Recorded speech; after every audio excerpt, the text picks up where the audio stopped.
नमस्कार साथियों, स्वागत है आप सबका जग्गू विषय ऑफिशियल में।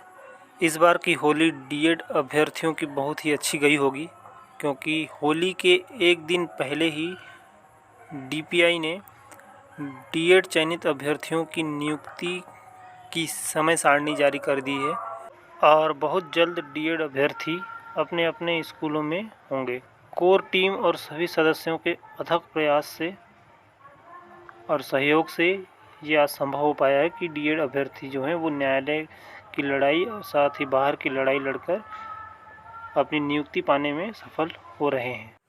साथियों, आज के वीडियो में हम देखेंगे कि स्कूल अलॉटमेंट होने के बाद दस्तावेज़ सत्यापन के लिए हमें कौन कौन से डॉक्यूमेंट्स की ज़रूरत पड़ती है और सत्यापनकर्ता अधिकारी के द्वारा कौन कौन से डॉक्यूमेंट मांगे जाते हैं।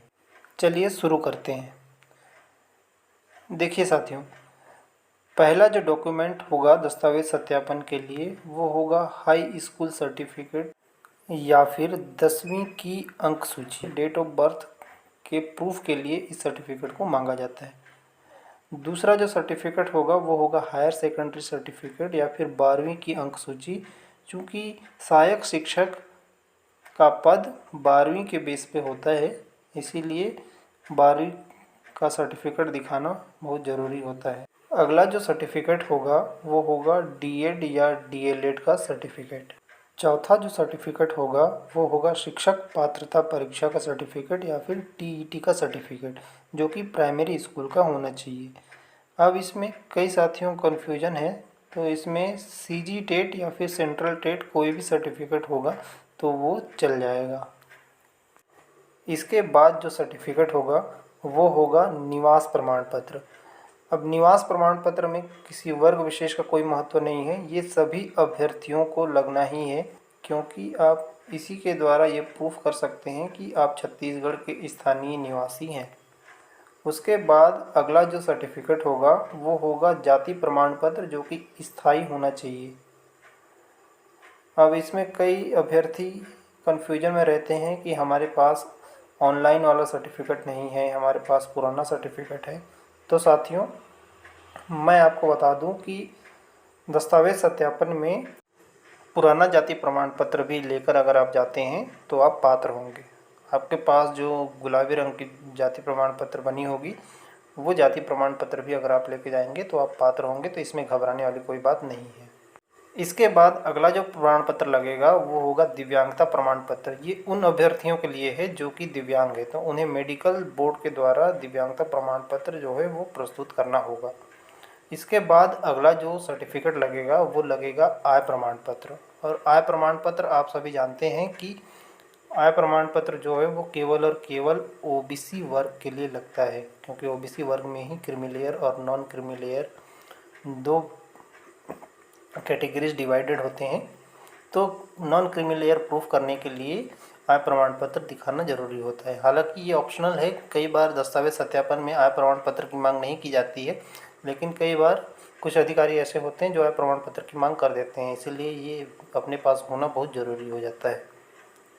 इसके बाद अगला जो सर्टिफिकेट होगा वो शासकीय कर्मचारियों के लिए है। अगर ऐसे अभ्यर्थी जो पहले से ही शासकीय नौकरी में हैं तो उन्हें एनओसी प्रस्तुत करना जरूरी होता है। अगला जो सर्टिफिकेट होगा साथियों वो होगा भूतपूर्व सैनिकों के लिए। ऐसे अभ्यर्थी जो भूतपूर्व सैनिक की कैटेगरी में आते हैं तो उन्हें सेवानिवृत्ति प्रमाण पत्र प्रस्तुत करना होगा। इसमें विशेष तौर पर ये ध्यान रखने वाली बात है साथियों कि ये सारे दस्तावेज जो हैं वो व्यापम द्वारा परीक्षा परिणाम जारी होने के पूर्व के होने चाहिए। व्यापम ने 2 जुलाई 2023 को शिक्षक भर्ती के परिणाम जारी कर दिए थे, तो ये सारे दस्तावेज जो हैं वो 2 जुलाई 2023 के पूर्व के होने चाहिए।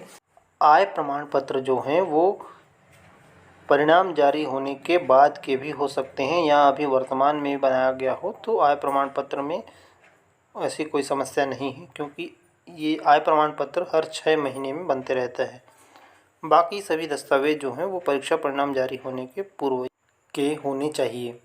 तो साथियों, ये कुछ दस्तावेज हैं जिनकी मूल प्रति और इनके लगभग 3 सेट फ़ोटोकॉपी आपको अपने पास रखना ही है और उनको स्व प्रमाणित करके रख लेंगे तो ज़्यादा अच्छा होगा, क्योंकि दस्तावेज़ सत्यापन में आपको इन्हीं दस्तावेज़ों के एक सेट जमा करने होंगे। साथ ही जब आप अपनी जॉइनिंग के लिए बीओ ऑफिस में जाएंगे तो वहाँ आपको 1 से 2 सेट जमा करना होगा और उसके बाद जब आप अपने कार्यालय में जाएंगे तो वहाँ पर भी आपको 1 सेट इसका देना होगा। तो साथियों, ये छोटी सी वीडियो आप लोगों की मदद के लिए बनाया गया था। अगर वीडियो यूज़फुल लगी हो तो वीडियो को लाइक कर दीजिएगा और शेयर कर दीजिएगा, और चैनल पर अगर नए हैं तो चैनल को सब्सक्राइब कर दीजिएगा। अगर आपके जो भी सवाल होंगे इससे संबंधित तो वो आप कमेंट कर सकते हैं। चलिए साथियों, मिलता हूँ नए वीडियो के साथ, नए अपडेट के साथ। तब तक के लिए जय हिंद।